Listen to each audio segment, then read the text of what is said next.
লাগাই নাই জ্বালা জ্বালা হয়েছিল জ্বালা বিলে তাহলে ফসলের কোনো ক্ষতি নেই ফসল এখনো লাগায় না লাগানো তো এখন তুই কোনানে যাব বলছিস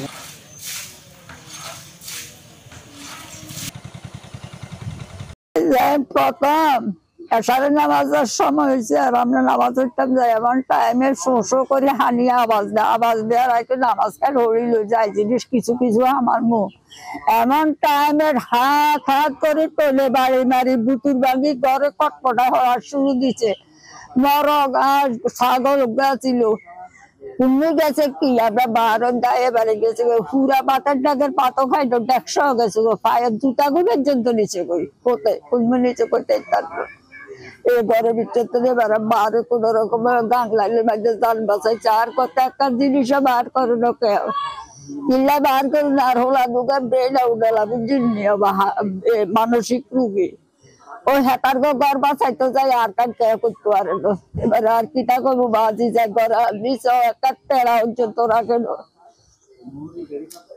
বাজি রে তোমরা যদি আরো কত সহযোগিতা আল্লাহ করাইলো আয় জনগণে করে তো সহ্য হইলাম আর এই ঘর দিবার তো অভিজ্ঞতা নাই আসো জাগাইয়া আর কিচ্ছু নেই এই জনের মধ্যে থাকি কষ্ট কোনো রকমের খাই রুটি করিয়ে চাইলে খাই নোয়ান চাইলে খেতে খুশি বিচারি খাই এইভাবে দিন কাটাই যায় গরকার দিতে পারিল গরকার তুফানে আরে ডলে তুফানে একবার বাইছে তো সারা গেছে অনেক বন্যা করে নিচে ঘরের ভিতরে হানিয়ে চাল মারি তা পর্যন্ত তো কোন রকমের জানতে চাইছি তাইলে 5 কেজি চাইলে আনছি চাইগুলো নিচে চাইগুলো থুইছি চেয়ারের উপরে চাইলে টাকা গেছে মেহরবানি করে যদি আর ঘরকার ঠিক করে দে তাহলে একটা আল্লাহর রস্ত কতটা খুশি হমু আর খানা তো আল্লাহ খাবাইলে ভিক্ষা করি এলো খাইতে বাসস্থান তো আর হাইতাম না চুড়াইতাম বাজি আর দুটি খালি গড়ানের ঠিক করি দে এই যে ভাঙ্গনটা আপনারা পিছনে দেখতে পারতেছেন এটা আমার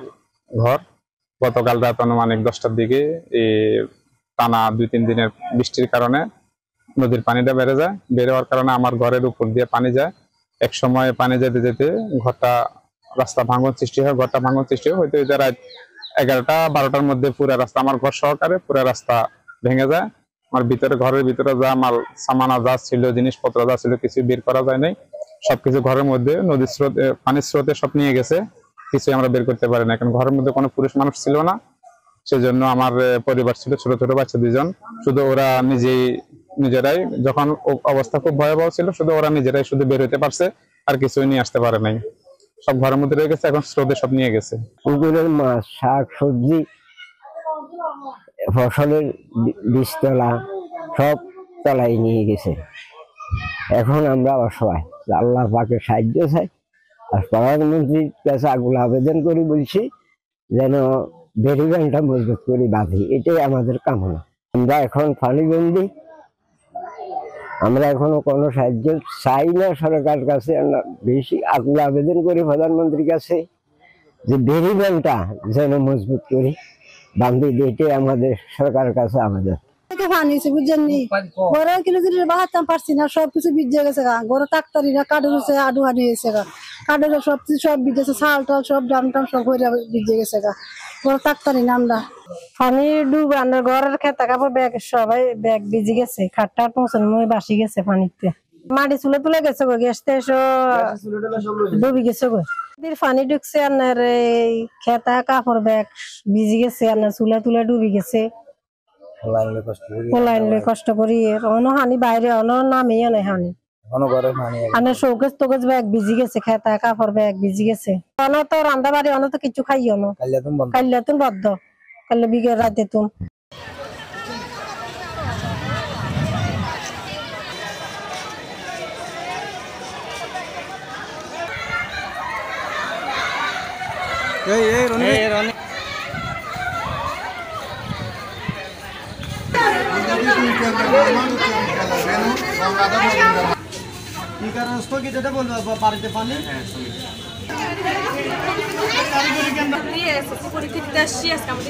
পরীক্ষা কলেজে আসার পর জানতে পারি আমাদের পরীক্ষা স্থগিত কারণ বন্যার কারণে আমরা পড়তে পারি নাই বন্যার কারণে আমরা কলেজে অনেক কষ্ট করে আসছি রাতে কারেন্ট ছিল না আমাদের প্রিপারেশন অনেক খারাপ আমি এসএসসি পরীক্ষার্থী আমি আজকে আমাদের ইংলিশ পরীক্ষা ছিল আমাদের প্রিপারেশন ভালো ছিল না কারণ আমাদের বলে বন্যার কারণে কেন্দ্রে আসার পর জানতে পারলাম আমাদের পরীক্ষা স্থগিত করেছে।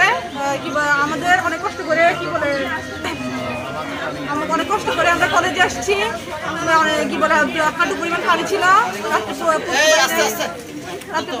পড়ার সময় ছিল, কারেন্ট ছিল না, চারদিকে শুধু পানি আর পানি। এই কারণে আমাদের একটাই দাবি সরকার যেন মানে বাঁধগুলো বাঁধ ভাঙন থেকে আমাদের বাঁধ ভাঙনগুলো ঠিক করে দেয়, আর যেন এইভাবে পানি না ঢুকে। বাঁধগুলো ভাঙছে প্রতি বছর বন্যার কারণে এটা এরকম ভেঙে যায়। আমাদের এসএসসি পরীক্ষা এবং এইচএসসি পরীক্ষা দিতে অনেক কষ্ট হয় বা বারবার পরীক্ষাগুলো স্থগিত হয়ে যায়।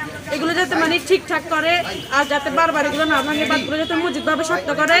আর তাদের কাছে আমাদের একটাই অনুরোধ, তাদের উদ্দেশ্যে আমরা এই কথাগুলো বলবো যে তারা যেন যে বাঁধগুলো বারবার ভাঙে এগুলো যাতে না ভাঙে, মজবুতভাবে যাতে এগুলো তৈরি করে দেয়। আর এটা ইংরেজি পরীক্ষাটা স্থগিত হবে। কলেজে আসার পর আমরা অনেক কষ্ট করে আসছি। কলেজে আসার পর জানা গেছে যে এটা স্থগিত, আজকে পরীক্ষাটা হবে না। আমরা অনেক খারাপ পরিস্থিতিতে আছি। মানে সামনের আশ্বাস আমিনা মাননীয় প্রধানমন্ত্রী নিজেই এই অঞ্চলের মানুষকে আশ্বাস দিচ্ছেন আর এই বছরের মধ্যে এটা একটাকে পাশ হয়ে যাবে। পাশ হওয়ার পর এটা কাজ শুরু হবে। সমীক্ষার কাজ অলরেডি শেষ হয়ে গেছে। মাননীয় প্রধানমন্ত্রী শেখ হাসিনা 98 সালে পৌরসভায় জনসভায় এই প্রকল্প ঘোষণা দিয়ে কাজ শুরু করেছিলেন এবং 2001 সালে বেগম খালেদা জিয়া এই এলাকার এমপি হিসেবে প্রধানমন্ত্রী হওয়ার পর সেটি বন্ধ হয়ে গেছে।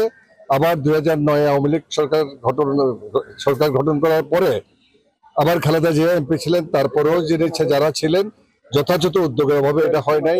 এইবার আমরা উদ্যোগ নিয়েছি। মাননীয় প্রধানমন্ত্রী সরাসরি নির্দেশনা দিয়েছেন এবং পানি সম্পদ প্রতিমন্ত্রী নিজেই দেখভাল করছেন। এই বছরের মধ্যে এই প্রকল্পটি মুহুরী কৌয়া বন্যা নিয়ন্ত্রণ প্রকল্প আগামী কয়েক মাসের মধ্যেই সমীক্ষার কাজ শেষ হয়ে গেছে। কয়েক মাসের মধ্যে একটাকে অনুমোদন পাবে এবং তারপরে ইনশাল্লাহ কাজ শুরু হবে। আশা করি আর কোনো সংসদ সদস্যকে এই ব্যাপারে আশ্বাস দিতে হবে না। আমরা 50 কোটি টাকার উপরে প্রকল্প হলে পরে আমরা একটা ফিজিবিলিটি স্টাডি করি যাতে করে এটা সঠিকভাবে আমরা কার্যক্রমটা গ্রহণ করতে পারি। আমার ফিজিবিলিটি স্টাডি শেষ হয়ে গিয়েছে। আমরা সপ্তাহখানেকের ভিতরে আমরা কপি পেয়ে যাব।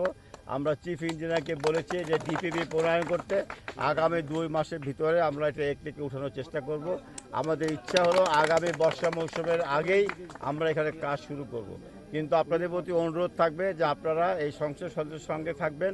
এখানে যখন কাজ চলমান থাকবে যাতে করে কাজের মান ভালো হয় সেই জন্য আপনারা লক্ষ্য রাখবেন যাতে করে আপনাদের এলাকার কাজটা সঠিকভাবে হয়, সঠিকভাবে সময় মতো কাজটা আমরা উঠাতে পারি। আমরা আপনাদের আশ্বস্ত করতে চাই যে আগামী বছরের বর্ষা মৌসুমে এই ধরনের আর আপনাদের প্লাবিত হবেন না। আমরা এই এলাকাকে একটা সহনীয় পর্যায়ে আনতে সক্ষম হব। এখন জন্ম সনদ দিয়ে খোলো বিকাশ স্টুডেন্ট অ্যাকাউন্ট। নিজের বিকাশ নিজে কর।